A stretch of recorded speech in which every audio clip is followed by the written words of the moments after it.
धंदवा धंद्याकडे जरी कोणी पटानाका सोडला असा तर आजच्या दिवसापासून आजच्या व्यक्तीपासून चालू दूर कर अभिजनाची अभिनवाची देवते गोडमान देवी बसा चित्र काय मोठी आणताना गोडमान केले माझा कुटुंब सुखात आनंदात ऐश्वर्यात नाना एक रोग सगळ्यांची मना एकचित्त एकमत कुणी जरी काही तारण मारण उच्चाटन व्याधी काही जरी त्यांच्या घरात असली असतात कोणी सोडली असतात आजच्या दिवसापासून आजच्या घटकेपासून त्या ठिकाणी त्या मठीत जाऊन बसलेलं कुटुंब एकत्र नाना सत्याकड प्रत्येकाची चित्त मना एक करून सगळा कुटुंब जसा आनंदात नांदतात तसं त्याच्या पुढे नाना सगळ्यांचा सुखरूप ठेवून आनंदात ठेवून अन्नवस्त्र देऊन सगळ्यांचा सर्वतरी कल्याण करून इच्छित मनोकामना परिपूर्ण करून आनंदात त्या ठिकाणी प्रवासा तरी करून घे अशी आपली प्रार्थनाचा सगळ्या देशांची जी काही इच्छा असं अंतरात जाऊन परिपूर्ण कर सुखात आनंदात सगळ्यांच्या ऐश्वर्यात चांगल्या प्रकारची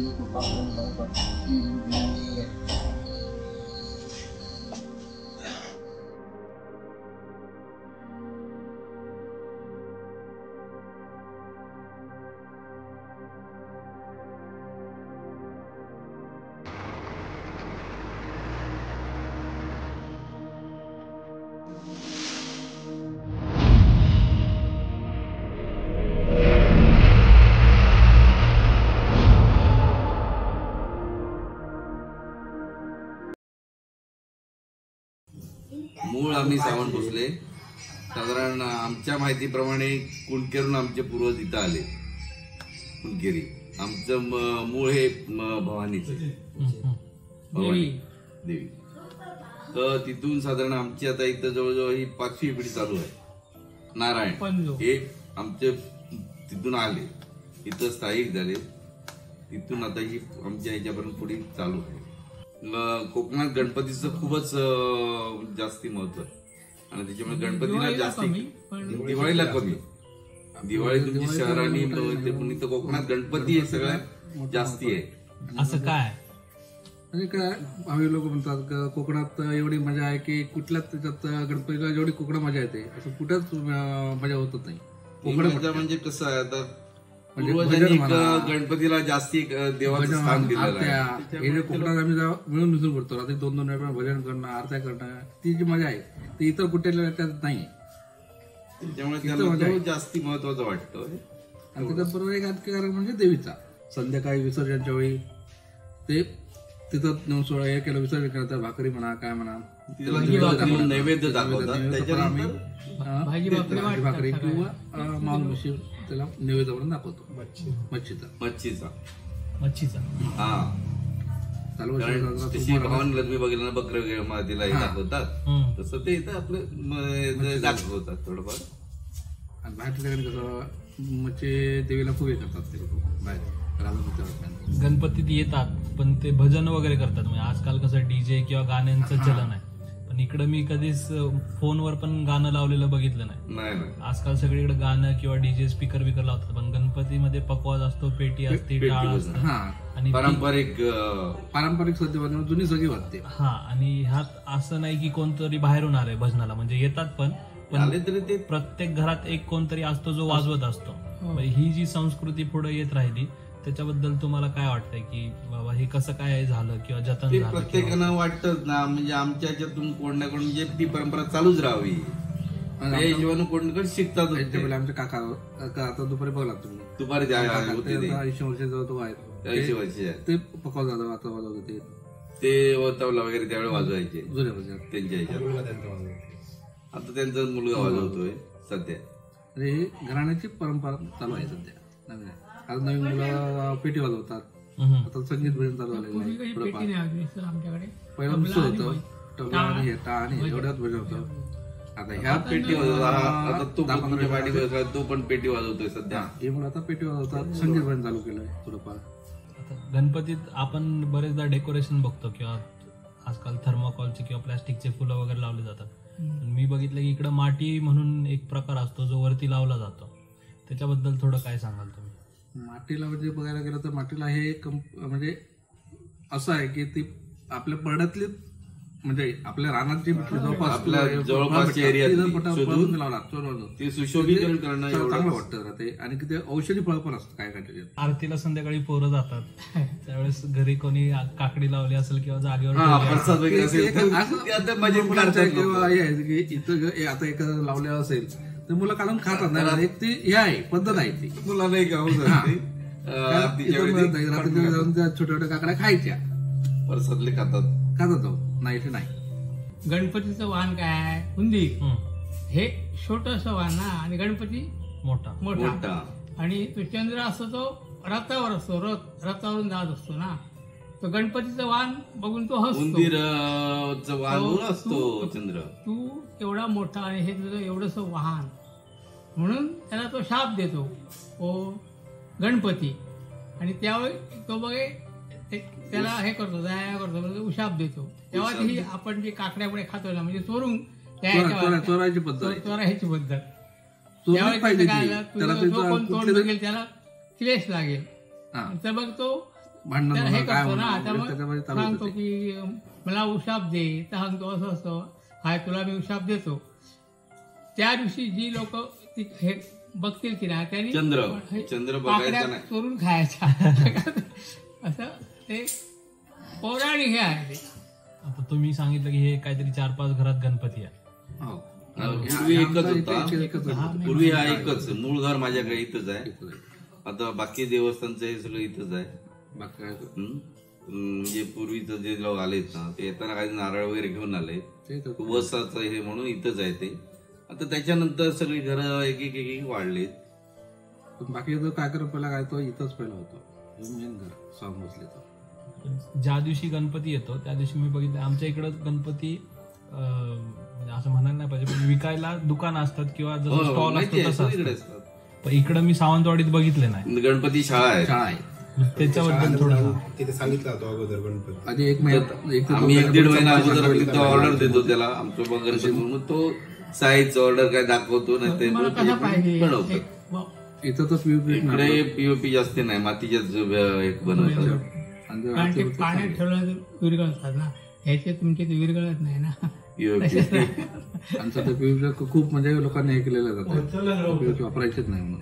आता दुपारी आपण जे बघितलं गौरी आल्यानंतर जे पूजन झालं आणि ते सुपामध्ये जे देत होते त्याला ओसा म्हणतात. त्याच्याबद्दल थोडं सांगा. म्हणजे ते का असतं कशाला ओसा म्हणजे गौरी म्हणजे देवीचं हे आहे. देवी म्हणजे आता कसं आहे ते बायकांचंच लग्न ज्यावेळी होतं त्यावेळी ते भटजीला बोलवून नवीन ज्यावेळी लग्न होतं त्यावेळी भटजीला बोलवून तिला विधिवत ओसा करतात. म्हणजे नवरा आणि ती पहिली घे असते नंतर ते प्रकारची फळं नारळ असं सगळं आणि सूप वगैरे असतात ती हे करून तिला हे करतात पूजन करतात. विसर्जनात काय होतं. विसर्जनात ते सांगतात परत घेऊन जाणार आणि तिथं विसर्जन. आता इथे आरती होणार. आरती केल्यानंतर परत जसं सकाळी जसं प्रोग्राम केला आरतीचा म्हणा घेऊन जाणार तिथं म्हणजे गाणं तिथं एक जागा ठराव केला तिथं ठेवणार. तिथे परत आणताना त्याला नियम आहे जे व्यक्ती आणते देवी नदीवरून जेव्हा सुटते त्यावेळी तिनं बोलायचं नसतं. जागेवर ठेवेपर्यंत बोलायचं नाही. म्हणजे तोंडात तिने जे पाण्याची चूळ भरून तसंच तोंड धरून यायचं. जागेवर ठेवीपर्यंत तिला बोलता येत नाही. आणि ते आल्यानंतर पाणी त्यानं प्यायचं. तो सगळ्यांचा विघ्न अर्थ आहे. पण त्याच्याकडे जातात तो जर पूजन केलेलं आहे मग त्यालाच आपण आपलं कारण सांगतो हे बघ असं असं आहे सगळ्यांचं सांभाळ कर कोणाचा त्रास होऊ देऊ नकोस सगळं ती बघून दे. मंदिराच्या दारावर पण पहिलं गणपती मूर्ती असते प्रत्येक ठिकाणी समोर पहिली मूर्ती बनवते. घरात मी कुठचंही कार्य करा पहिलं गणेश पूजन गणपतीचं पूजन भटजी गणपतीचं पूजन पहिलं गणेश पूजा. कोकणात म्हणजे 1.5 किंवा 5 दिवसाचा गणपती असतो पण कोकणात 20 दिवस 60 दिवस असे पण गणपती असतात. मग ते 60 वगैरे कोणतेच असतात. 21 दिवस पर्यंत सर्रास लोक ठेवतात. जी आता काय मंडळाची दुकानं आहेत ना ते 21 दिवस सार्वजनिक 11 दिवस घरात सुद्धा काय काय 11 दिवस ठेवतात. टाळ आणि पेटी होती आता पक्वा झाला किंवा गाण्यांची पद्धती बदलली भजन इकडचे तिकडं समजायला लागले तर तो बदल झालाय. तर तुम्हाला असं वाटतंय का पुढची जी पिढी आहे ती तुम्ही जसं गणपती करताय तसं करणार नाही किंवा असं तुम्हाला जरा मनात भीती वाटते का बाबा आपण एवढं चालवलंय पण हे लोक चालवणार नाहीत किंवा हे लोक थोडं बदलतील ह्याला. आता मला तर वाटतं बदल करण्यासारखं याच्यात काहीच नाहीये. पारंपरिक असं चालत आलोत ना आम्ही, आता सगळ्यात चालत आलो तशी मुलं पण चालत नेतील. आता विश्वास आहे, अजून तर आहे, विश्वास आहे. म्हणजे आपली मुलं आपल्यासारखी परंपरा चालू होतील पुढे पण. म्हणजे ते मातीची मूर्ती आणणं, तिथं पूजा करणं सगळं ते करतील. थोडी थोडी नवीन जनरेशन ओके. बाकी काय आरती म्हणा किंवा इतर काय गोष्टी आहेत ना त्याच्यात ते बदल करू शकतात, नाही म्हणून नाही. आणि कॉम्प्युटर युग आहे. मनोहर आत्माराम सावंत, कुंभारगाव, बादेवाडी, तळवड. नमस्कार, माझं नाव अक्षय नारायण धुरी. तर आज मी तुम्हाला माझ्या परीने जेवढी जमेल तेवढी गणपतीची, आमच्या कोकणातील जो गणपती उत्सव आहे, जो कोकणात सगळ्यात मोठ्या पद्धत ह्या प्रमाणात साजरा केलेला जातो ना, तो मी तुम्हाला गणपती उत्सवाची थोडक्यात जेवढी मला माहिती आहे तेवढी मी तुम्हाला सांगणार आहे. तर पहिल्या दिवशी गणपती आणायच्या वेळी सर्वप्रथम आम्ही त्यांचा जो गणपती मूर्तिकारांचा एक शिदा असतो, शिदा म्हणजे थोडेसे तांदूळ, त्यानंतर नारळ एक आणि एक पानाचा विडा आणि दक्षिणा 2 प्रकारच्या असतात. आपण असं म्हणतो की फक्त मूर्तीचं काय असेल ना, म्हणजे त्यांनी सांगितलं बाबा मूर्तिकार आता बोर्ड वगैरे लावतात की 1000 रुपयाची 1 फूट 1000 रुपये. तर असं ते मूर्तिकार लावतात. पण खरी आपण पाहायला गेलं तर तसं म्हणू नये, पण तसं म्हणतात की मूर्तीची कधी पैशात तुलना करायची नाही. तर असे 2 प्रकारच्या ह्या असतात, काय म्हणतात, मान्यता आहेत. आणि दुसरी गोष्ट म्हणजे 2 दक्षिणा त्यांना द्याव्या लागतात. म्हणजे पहिली जी पाटावरती तुम्ही काही ठेवा, 11 रुपये ठेवा, 51 रुपये ठेवा, 101 रुपये ठेवा, तुमच्या यत्तांशक्ती तीच खरी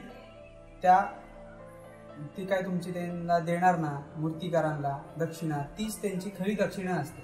बाकी तुम्ही वर 2000 द्या, 3000 द्या, 4000 द्या, ती त्यांची रंगकामाचा खर्च, त्यांची मजुरी, ती त्यांची मजुरी. पण जी तुम्ही पाटावरती 11 रुपये जरी ठेवलात आणि नारळ ठेवलात आणि गणपती आणलात तरी कोणीही तुम्हाला कोकणात बोलणार नाही की माझ्या गणपतीची तू मूर्ती दिली, ह्या मजुरी दिलीच नाही. ती खरी मूर्ती. मग तो शिदा त्यांना द्यायचा, नारळ आणि तांदूळ आणि पानाचा विडा, तो त्यांचा खरा. आणि गणपती आदल्या दिवशी शक्यतो सगळे आणतात. काही जणांची असते मान्यता की आपण गणपती सकाळी पहाटे, म्हणजे चतुर्थीच्या दिवशीच पहाटेच गणपती घेऊन यायचे. पूर्वीच्या काळी कसं ते एक साईडनी एक पडदा लावला, दुसऱ्या साईडनी एक पडदा लावला आणि एक 20 वॅटचा बल्ब लावला की झालं डेकोरेशन. असं पूर्वीच्या काळी चालायचं. फक्त त्यांना मूर्ती सुबक पाहिजे असायची, बाकी त्यांना काही डेकोरेशन सजावट वगैरे हा प्रश्न त्यांना लागू पडायचा नाही. पण हल्ली आता आपण बघतो की सगळेच जण डेकोरेशनला आणि सजावटीला जास्ती मान देतात. तसंच मूर्ती सुद्धा सुबक पाहिजे आणि मोठी पाहिजे. पूर्वी कसं छोटी मूर्ती आणली की आपणच आपल्या डोक्यावरून घेऊन गेला आणि विसर्जन करून आला. पण आता नाही, आता तसं नाही. आता मूर्ती पण मोठी लागते प्रत्येकाला. आणि घरगुती गणपतीला सुद्धा 6-6 फुटाचे मूर्त्या बसवल्या जातात. त्यांना सुद्धा सजावट महिनाभर अगोदरपासून सजावट चालू असते. सजावट झाली पण पुरातन आपल्या पिढ्यानपिढ्यांपासून चालत आलेली एक वेगळी प्रथा म्हणजे माठी बांधतात गणपतीच्या वरती. त्याच्यामध्ये वेगवेगळ्या रानभाज्या असतील किंवा फळं असतील वेगवेगळी, किंवा ते कौंडाळ म्हणतो आपण, चिपटा म्हणतो. त्याच्यानं हरण असतं. हरण ते तुम्ही बघत असाल, प्रत्येकाच्या खळ्यामध्ये असते हरण. पिवळी फुलं असतात, तर ती पिवळी फुलं आणि ते हरण वगैरे सगळं काढून माठीला बांधलं जातं. त्यानंतर एक नारळ बांधला जातो, नारळ, त्यानंतर 5 फळं. आता मुंबईला गणपती जेव्हा वेळेस पूजला त्यावेळेस हे सगळ्या गोष्टी आपल्याला मिळत नाही.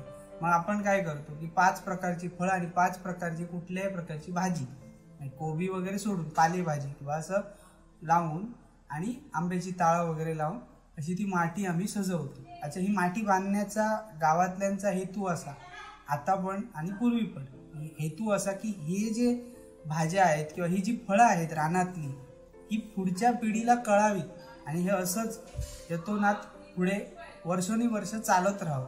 त्यांना सुद्धा हे कळावं की हे नेमकं काय आहे, हे औषधी आहे, हे जेवढं विषारी आहे तेवढंच हे औषधी पण आहे. जे कौंडाळं आपण म्हणतोय कसं सफरचंद डाळिंब सारखं दिसतं, पण ते नुसतं खालात तुम्ही तर विषबाधा होऊ शकते.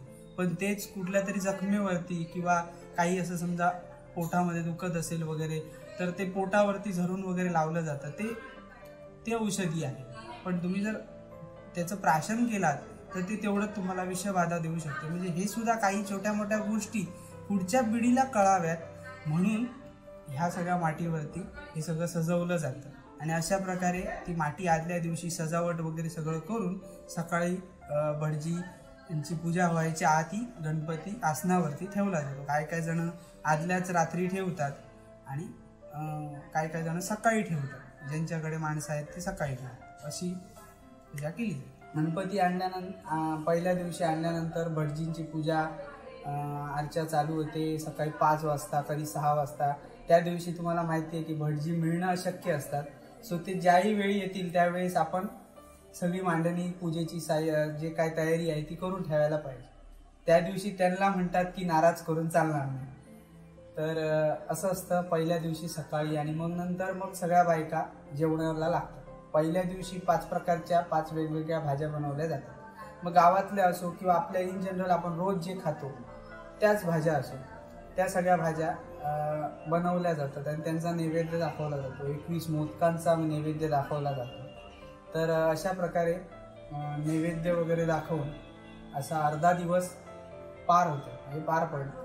नंतर मग गावाकडची अशी एक रीत आहे की सगळे 4 वाजता म्हणजे संध्याकाळी 4 वाजता सगळे प्रत्येकाच्या घरी आरती करायला जातात.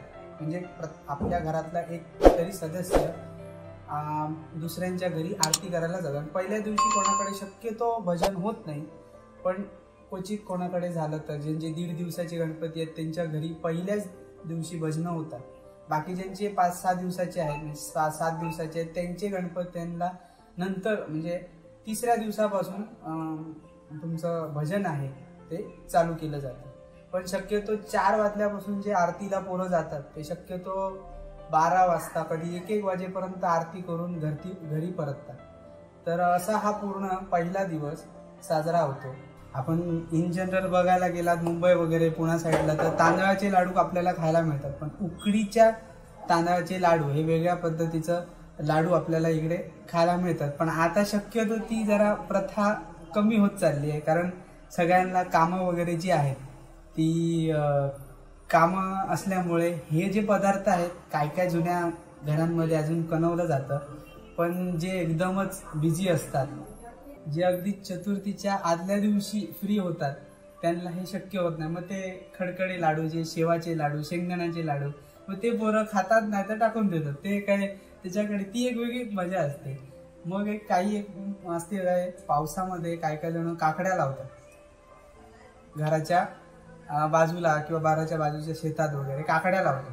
मग ही पोरं काय काय चावट पोरं असतात काय काय अशी, जी पोरं काय करतात तिथे आरती चालू आहे ना तर बाजूला जाऊन त्यांच्या काकड्या चोरणार काय आणि ते गपचूप कापणार आणि गपचूपच आरती जेव्हा संपते जेव्हा बाहेर निघतात दुसऱ्याच्या घरी जात असताना मधल्या वाटेत ते खाणार. अशी ती एक वेगळीच मजा मारतात ते लोक. तर असं करत करत कधी त्यांना रात्र होते कळत नाही.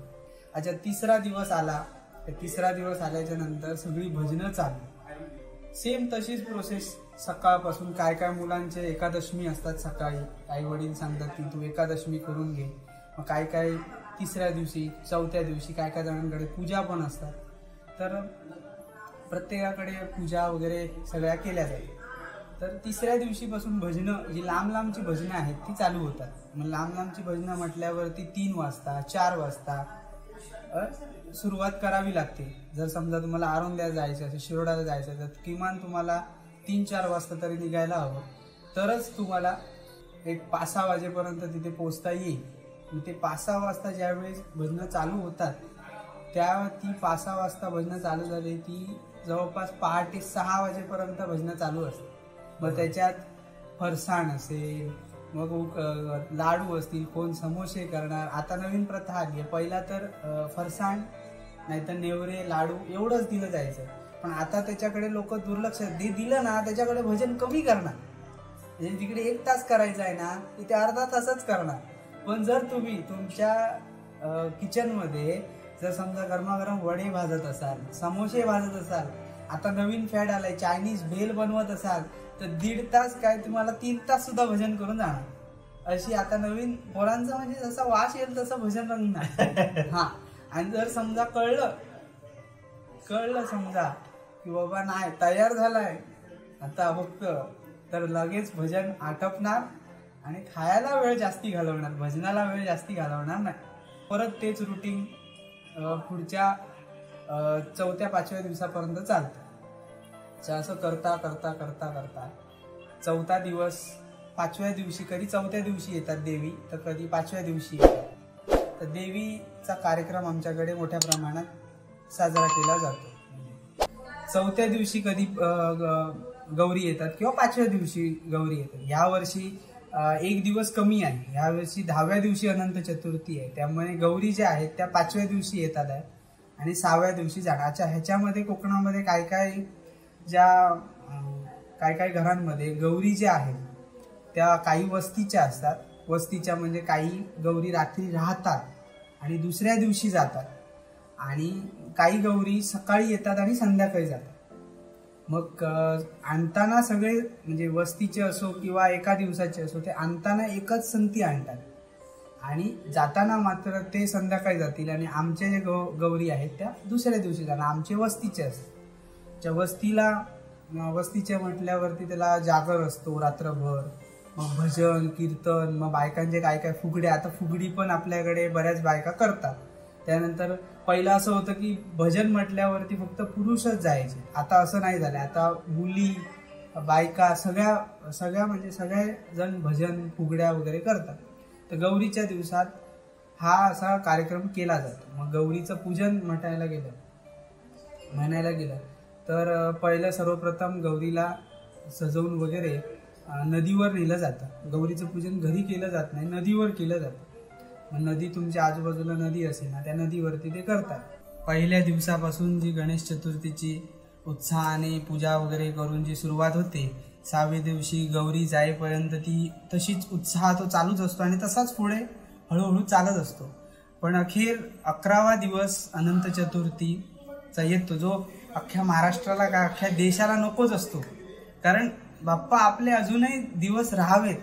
इथे काही लोकांचे नवस असतात, म्हणजे 17 दिवस, 21 दिवस, काय जण 2-2 महिने म्हणजे 61-62 दिवस सुद्धा ठेवतात. काय म्हणजे त्यांची नवसाप्रमाणे त्यांनी गणपती ठेवतात. पण शक्यतो जास्ती करून 17 ते 21 दिवसापर्यंत गणपती असतात.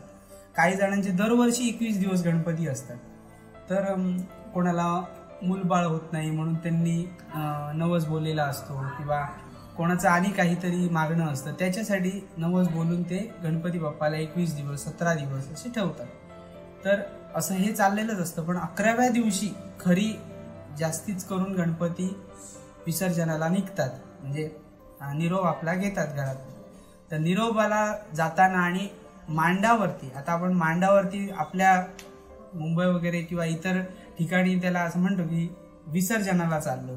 मग कुठे जातो तर नदीवरती किंवा समुद्राला किंवा मोठ्या कुठल्या तरी अशा नदीपाशी किंवा वाहत्या अशा कुठल्या तरी नदीपाशी आपण जातो आणि विसर्जन करतो. पण काय जणांचे मांड आहेत, जे मांड म्हणजे नदीपाशी, त्या मांडापाशी गारणं घातलं जातं. सगळ्या वाडीतले गणपती तिकडे येणार, 11 दिवसाचे सगळ्यांचे असो. मग ते सगळे जोपर्यंत येत नाही तोपर्यंत बाकीच्यांचे गणपती विसर्जन होणार नाही, असं आहे. ते मांडावरती मग 25 गणपती असो किंवा 2 गणपती असो, ते जोपर्यंत येत नाही, त्यांच्या घरातून घेऊन मांडावर येत नाही तोपर्यंत विसर्जन होणार नाही. मग मांडावरती आल्याच्या नंतर मोठ्या प्रमाणात प्रत्येकाच्या समोर कापूर ठेवून एक कापूर पेटवला जातो आणि प्रत्येक जण आपापले घरून जे काय प्रसाद घेऊन येतात, एक खिरापत जी असते शेवटच्या विसर्जनाच्या दिवशी वाटली जाते, ती प्रत्येकाच्या घरून खिरापत आणली जाते. ती खिरापत नंतर विसर्जनाच्या नंतर वाटली जाते. पण आरती वगैरे सगळे जण म्हणजे जवळपास 50हून अधिक लोक त्या मांडावरती त्या रात्री मजा मस्ती काही असेल, फटाके वगैरे सगळा लावून जो काय असेल तो विसर्जनाचा दिवस जो आहे, जी रात्र आहे ती घालवतात. पण विसर्जनाच्या दिवशी आणि त्या मांडाच्या ठिकाणी काही गेल्या वर्षी त्या मांडावरती म्हणजे घरी जे नवस केले जातात, म्हणजे आपल्या पर्सनली घरामध्ये प्रत्येकाच्या घरामध्ये भटजीकडून जे गारणं घालून नवस केले जातात ते वेगळे, पण मांडावरचे नवस एक वेगळेच असतात. म्हणजे आता गेल्या वर्षी म्हणजे कोरोनाच्या आधी आमच्या मामाच्या घरी त्या पूर्ण आवाडातल्या वाडीने एक नवस केला होता की त्यांच्या नदीपर्यंत सरकारने किंवा ग्रामपंचायतने एक डांबरीकरण रस्ता द्यावा. डांबरीकरण नसेल तर निदान एक चिरेखनी असा एक साधारण कच्चा रस्ता तरी द्यावा. पायवाट होती ती, मोठा रस्ता द्यावा त्यांनी एक JCPने वगैरे करून. तर तो रस्ता द्यावा, मंजुरी मिळावी म्हणून नवस केला होता. आणि सगळेजण पूर्ण वाडीत 11 दिवस प्रत्येक जण 11 दिवस गणपती ठेवतील. तर तो एक नवस मांडावरचा सार्वजनिक पण असतो आणि कोणाचा पर्सनली पण असतो. मग तो मांडावरचे नवस पण पूर्ण होतात, पण ते नवस फेडायच्या वेळी वेगवेगळ्या पद्धतीने फेडले जातात. मग कोणाचा नवस पेड्यांचा असेल तर कोणाचा फटाक्यांचा असतो.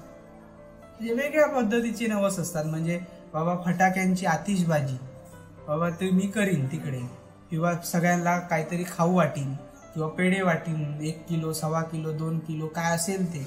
मग नारळ असेल किंवा नारळाचं असेल सहसा जे काही उपयोगी अशी येणारे नवसाला वस्तू जे वाटू शकतो ते नवसाला त्या ठिकाणी नवस केला जातो. मग तो आता ह्या वर्षी केलेला पुढच्या वर्षी फेडायचा, पुढच्या वर्षी परत नवीन केले जातात. मग ते सगळे नवस केल्याच्या नंतर मग प्रत्येकाचा एक एक गणपती नदीमध्ये विसर्जनाला नेतात. आणि मग अशा प्रकारे असे हे कोकणातले 11वे दिवस आपले पूर्ण होतात. अच्छा, गारणं म्हटल्यावरती प्रत्येकाला प्रश्न असेल की गारणं नेमकं काय.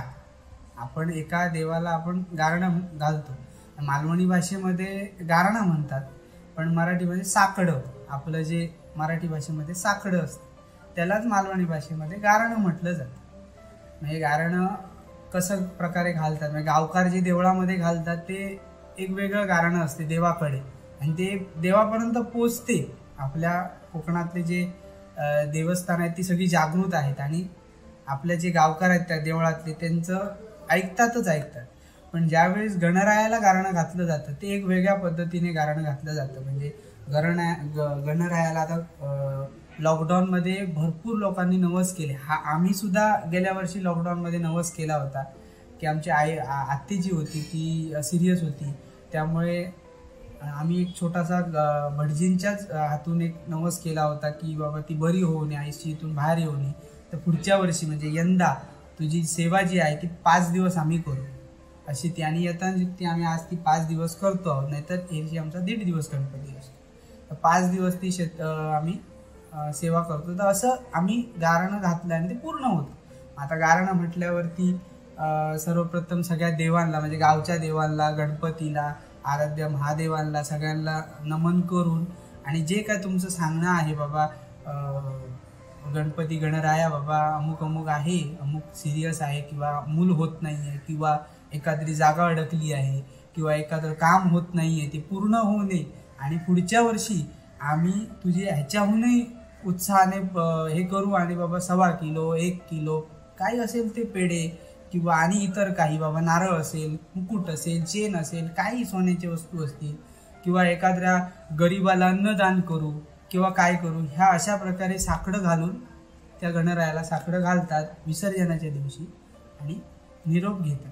आणि ही भावना ठेवतात की पुढच्या वर्षी आपलं जो गणराय आपण जे साकडं घातलंय, आपण जे गारणं घातलंय ते पूर्ण होईल आणि त्या उद्देशाने ते गारणं घातलं जातं. तर मंडळी, तुम्हाला जर हा व्हिडिओ आवडला असेल तर तुम्ही लाईक करा आणि जेवढं जास्तीत जास्त शेअर करता येईल तेवढं जास्तीत जास्त शेअर करा. आणि आमच्या चॅनलला सबस्क्राईब करायला विसरू नका आणि बाजूला आलेली बेल आयकॉन दाबायला विसरू नका, त्यामुळेच आमचे लेटेस्ट अपडेट तुमच्यापर्यंत पोहोचत राहतील.